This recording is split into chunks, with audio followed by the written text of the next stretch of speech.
Good morning, everybody.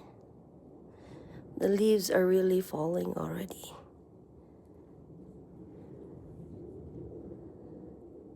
It's nice and cold outside, but it's time for my breakfast. When you need to avoid caffeine, coffee, and tea, or anything citrus, is what I get. Cereal for now.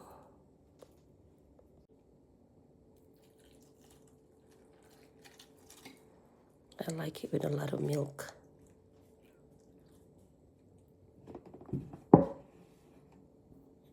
Because my daughter works right next to Trader Joe's. They always get stuff from Trader Joe's.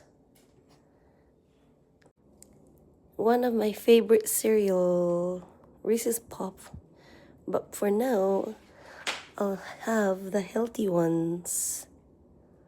Let's eat, everybody. Oh my God, I'm hungry already and I need to drink my medicine.